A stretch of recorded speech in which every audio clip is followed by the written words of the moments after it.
செய்தி கதம்பம்.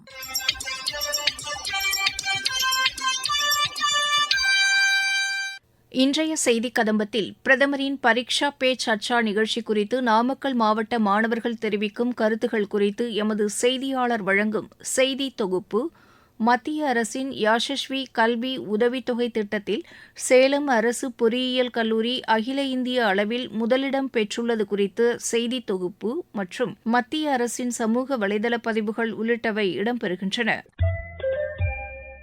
மாணவர்களுக்கு தேர்வு குறித்த அச்சத்தை போக்குவதற்கு பிரதமரின் பரீக்ஷா பே சர்ச்சா நிகழ்ச்சி அடித்தளமாக அமைந்துள்ளதாக நாமக்கல் மாவட்டத்தைச் சேர்ந்த மாணவர்கள் தெரிவிக்கின்றனர். இதுகுறித்து எமது செய்தியாளர் வழங்கும் செய்தி தொகுப்பு.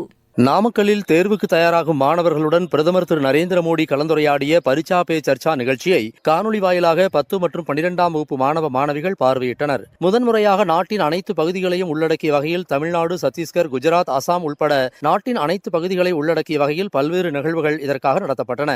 பிரதமர் திரு நரேந்திர மோடி பொதுத் தேர்வு எழுதவுள்ள மாணவர்களுடன் கலந்துரையாடிய தனித்துவமான நிகழ்ச்சியான பரீட்சா பே சர்ச்சா தேர்வுகள் குறித்த அழுத்தத்தை பற்றி விவாதித்து அதை போக்கவும் தேர்வுகளை ஒரு உற்சவமாக எதிர்கொள்ளவும் இந்த கலந்துரையாடல் உதவியதாக நாமக்கல் மாவட்டத்தைச் சேர்ந்த மாணவ மாணவிகள் தெரிவிக்கின்றனர். இன்னைக்கு 10th 12th ஸ்டூடெண்ட்ஸ் எல்லாருமே போர்டு எக்ஸாம் எழுத போகிறதுனால பிரதமர் திரு நரேந்திர மோடி அவர்கள் ஸ்டூடெண்ட்ஸ் கூட இன்ட்ராக்ஷன் வச்சுக்கிற மாதிரி பரீட்சா பே சர்ச்சா அப்படின்ற ஒரு ப்ரோக்ராமை நாங்கள் எல்லாருமே லைவ்ல பார்த்தோம். அது எங்களுக்கு ரொம்ப யூஸ்ஃபுல்லாக இருந்துச்சு. நாங்கள் நிறைய விஷயம் கற்றுக்கிட்டோம். எங்களோட ஹாபீஸ் எல்லாம் எப்படி டெவலப் பண்ணுறது, மென்டல் ஸ்டெபிலிட்டியை எப்படி இன்னும் இம்ப்ரூவ் பண்ணுறது அப்படின்னு நிறைய விஷயம் அவர் சொன்னார். அது மட்டும் இல்லாமல் எக்ஸாமை பார்த்து பயப்படக்கூடாது, மைண்டு கிளியராக இருக்கணும், எந்த ஒரு பயமும் இல்லாமல் எப்படி போர்டு எக்ஸாமை போல்டாக ஃபேஸ் பண்ணணும் அப்படின்னு சொல்லிட்டு அவர் சொன்ன எல்லா விஷயமும் நாங்கள் கிளியராக அப்சர்வ் பண்ணி அதை எங்களோட போர்டு எக்ஸாம்லேயும் நாங்கள் அதை செயல்படுத்துவோம் அப்படின்னு சொல்லி உறுதியாக இருக்கோம். பிரதமர் கூட ஒரு இன்ட்ராக்ஷன் நடந்தது. நாங்கள் இதுலேருந்து என்ன கற்றுக்கிட்டோம் அப்படின்னா எக்ஸாம்ஸ் அப்படின்னா நம்ம பயப்படக்கூடாது. ஃபஸ்ட்டு நம்ம நம்மளோட மனசை முழுசாக ஈடுபாட்டு கொண்டு வரணும். ஏதாவது உங்களுக்கு தெரியாத கொஷின்ஸ், டிஃபிகல்ட்டான கொஷின்ஸ் வந்தது அப்படின்னா நீங்கள் ஃபஸ்ட்டு பயப்படக்கூடாது. 2 நிமிஷம் கண்ணை மூடி திங்க் பண்ணுங்கள். உங்கள் மனசுக்கு எல்லாம் வரும். உங்களுக்கு தெரிஞ்சதை எழுதுங்க, கான்ஃபிடென்ட்டாக இருங்க. அதே மாதிரி தியானம், யோகா இதெல்லாம் நீங்கள் பண்ணினீங்கன்னா உங்கள் மனசை ஒருமைப்பாட்டுக்குள்ளே கொண்டு வரலாம். அதனால் உங்களுக்கு படிக்கிறதுக்கு, எக்ஸாம் எழுதுறதுக்கு யூஸ்ஃபுல்லாக இருக்கும். இன்றைக்கி நாங்கள் சாரோட ஸ்பீச்சை கேட்டதுனால நாங்கள் கான்ஃபிடென்ட்டாக போய் எழுதுவோம். தேங்க்யூ. பிரதமரால் வடிவமைக்கப்பட்ட பரீட்சா பே சர்ச்சா நிகழ்வு துடிப்பானதாகவும் புதுமையானதாகவும் ஒவ்வொரு ஆண்டும் புதிய அம்சங்களை அறிமுகப்படுத்தி வருகிறது. பரீட்சா பே சர்ச்சா 2026க்கு முன்னதாக நாடு முழுவதும் உள்ள பள்ளிகளில் மாணவர்களை மையமாக கொண்ட நடவடிக்கைகளுக்கும் ஏற்பாடு செய்யப்பட்டன. மத்திய அரசின் யாஷஸ்வி கல்வி உதவித்தொகை திட்டத்தில் 204 பேர் தேர்வாகி சேலம் அரசு பொறியியல் கல்லூரி அகில இந்திய அளவில் முதலிடம் பெற்றுள்ளது. இதுகுறித்து எமது செய்தியாளர் வழங்கும் தகவல்கள். கற்க கசடர கற்பவை கற்றபின் நிற்க அதற்கு தக என்கிறார் திருவள்ளுவர். கசடர கற்க தயாராக இருக்கும் மாணவ மாணவியருக்கு பொருளாதாரம் மிகப்பெரிய சவாலாக உள்ளது. நன்றாக படிக்கும் மாணவ மாணவியருக்கு கல்விக்கு உதவ நாங்கள் இருக்கிறோம் என்கிற மிகப்பெரிய உறுதியை மத்திய அரசு வழங்கி வருகிறது.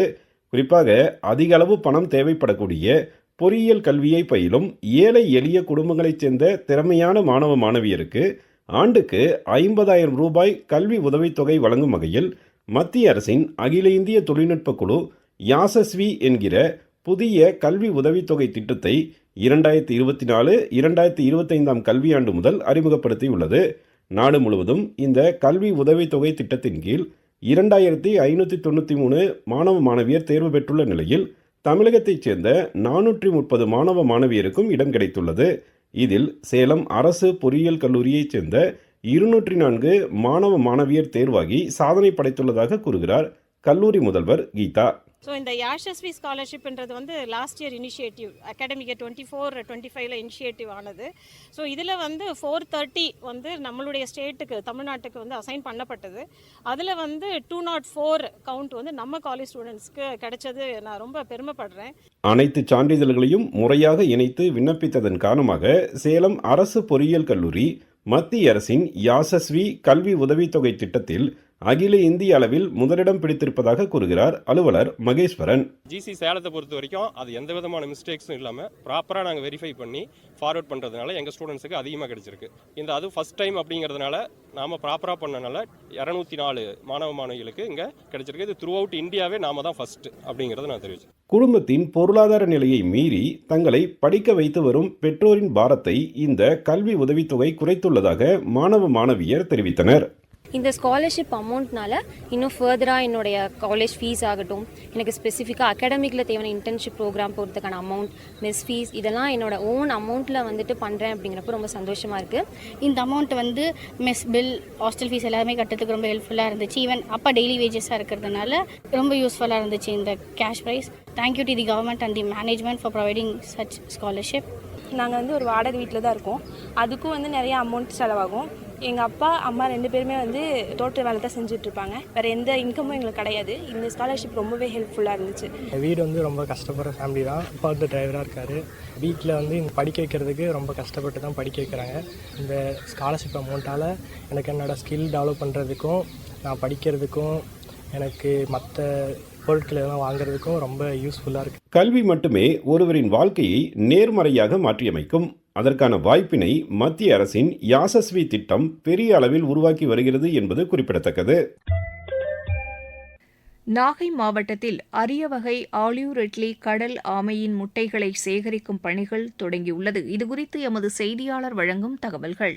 கடல் வளத்தின் காவலன் என்று அழைக்கப்படும் ஆலிவ் ரிட்லி ஆமைகளின் இனப்பெருக்கம் அதிக அளவில் மணற்பாங்கான கடற்கரை பகுதியில் நடைபெறுது. இந்த ஆமைகள் ஜனவரி முதல் ஏப்ரல் மாதம் வரையில் கடற்கரையில் வந்து முட்டையிடுகிறது. நாகூர் முதல் கோடியக்காடு வரையிலான அதிக மணற்பாங்கான கடற்கரை கொண்ட நாகை மாவட்டத்தில் நாகை, சாமந்தான்பேட்டை, காமேஸ்வரம், கோடியக்கரை உள்ளிட்ட 9 இடங்களில் ஆலிவ் ரிட்லி முட்டைகள் பாதுகாத்து பொறிப்பகங்கள் உள்ளன.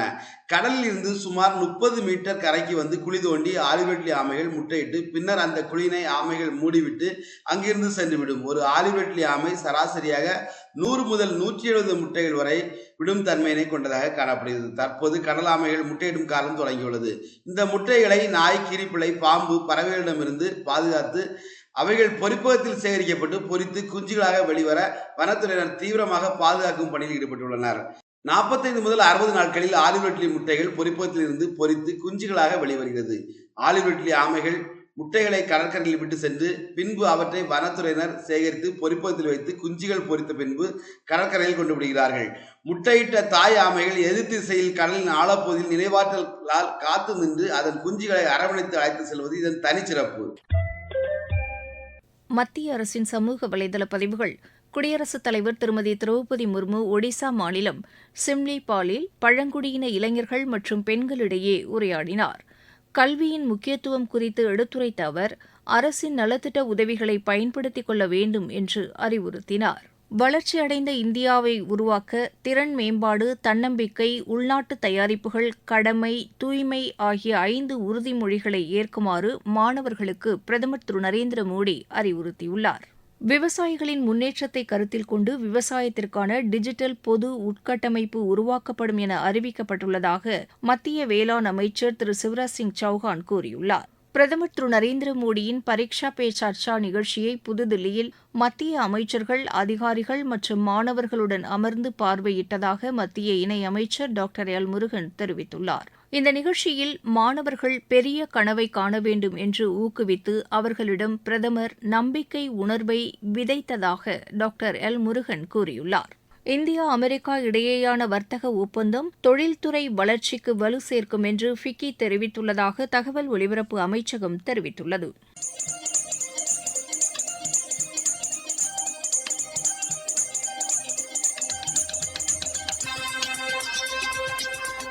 இத்துடன் இன்றைய செய்திக் கதம்பம் நிறைவு பெறுகிறது.